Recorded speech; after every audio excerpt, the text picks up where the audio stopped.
여기가 나주 읍성의 동문인데요. 그러니까 고려시대 때, 또 조선시대 때 보면 나주에 외적이 침입하면 그걸 지키기 위해서 성을 쌌어요. 성을 쌌는데 나주 읍성 같은 경우에는 둘레가 3.7km, 안에 면적이 한 30만 평 정도 되는 굉장히 큰 성이었고, 나주 목에 지금부터 한 250년 전에 나주 사람들이 몇 명 살았냐면 한 7만 5천 명 정도 살았어요.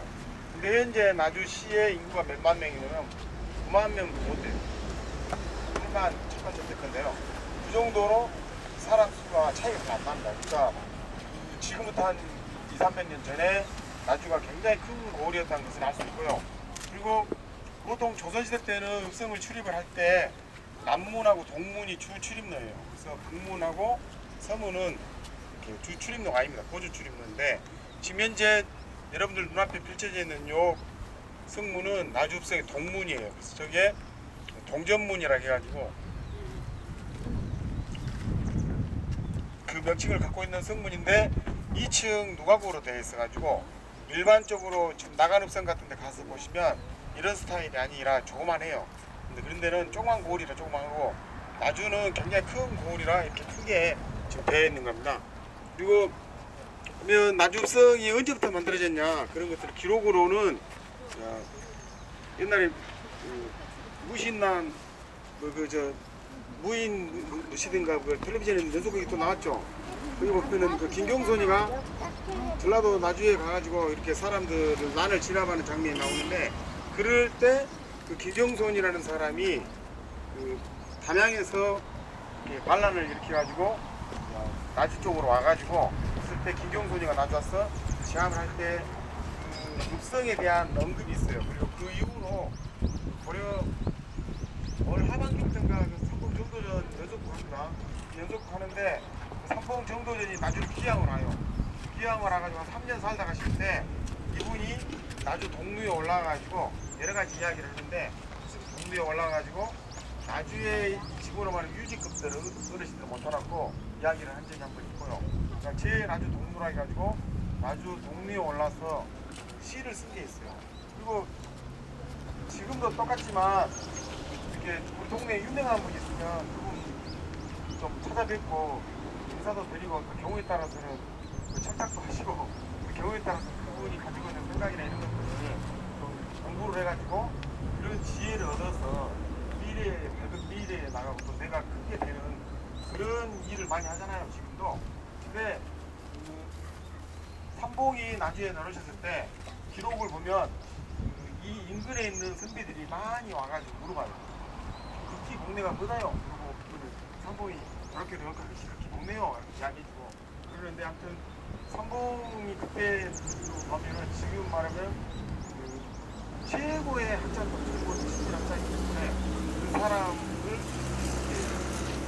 그 사람을 통해서 세상이 지금 어떻게 돌아가고 있는가를 알 수도 있는 거잖아요. 그런 분이 나중에 동네에 올라가지고 이야기를 해가지고 알게 됐고, 그 이후에 고려시대하고 조선시대하고 우리가 그 지역에서 이렇게 행정을 하는 그 애적이 들어오면 그 방어하는 전술이 틀려집니다. 그래서 지금 조선시대 같은 경우에는 이렇게 읍성 안에서 그대로 애적을 막아내자 뭐 이런 주의가 굉장히 강했어요. 그래서 그때 성을 쌓는데 몇 차례 거쳐서 쌓았다가 지금 1400년대 중반에 시극을 같은 규모로 성이 쌓여가지고요 됐는데, 지금 저희들이 이렇게 쭉 개천을 따라서 나주천을 따라서 왔는데요. 나주천 저쪽으로 산으로 이어지는 그쪽에 이렇게 안경 다리 같은 다리가 있었어요. 이걸 이제 동수구라고 하는데, 동쪽으로 물이 빠져나가는 그 구멍이 다 해서 동수구가 있었어요.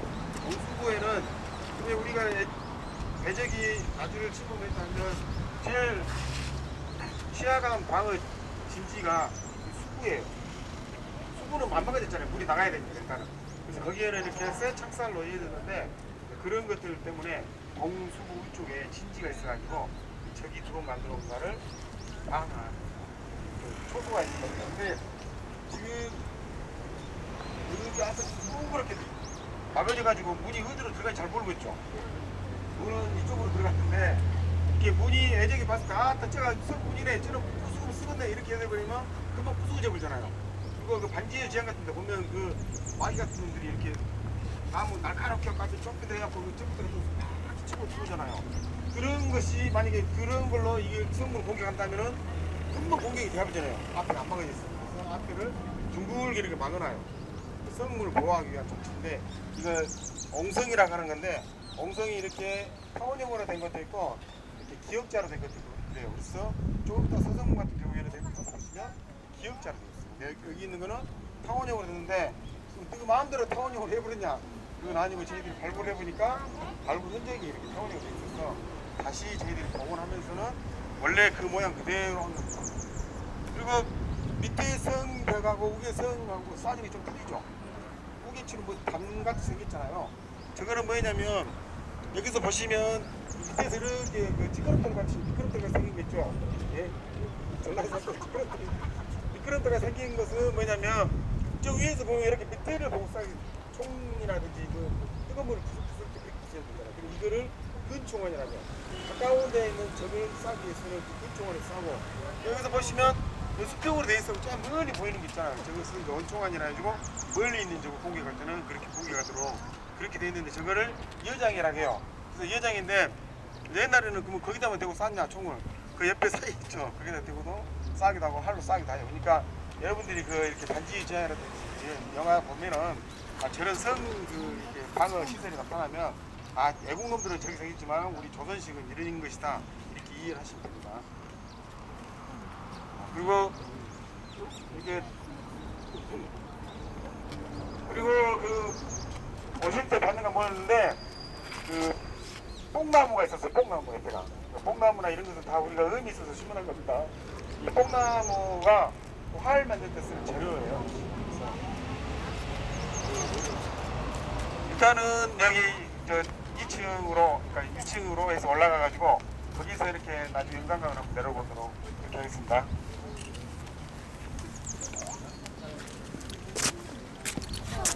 갑시다. 설명 잘 들으세요. 그리고 제가 그 말 안 했는데 아까 저 끝남 금융조항 옆에 복합한 집 있었는데요. 그 복합한 집 2층 테이블 2등 2번 나온 집이거든요.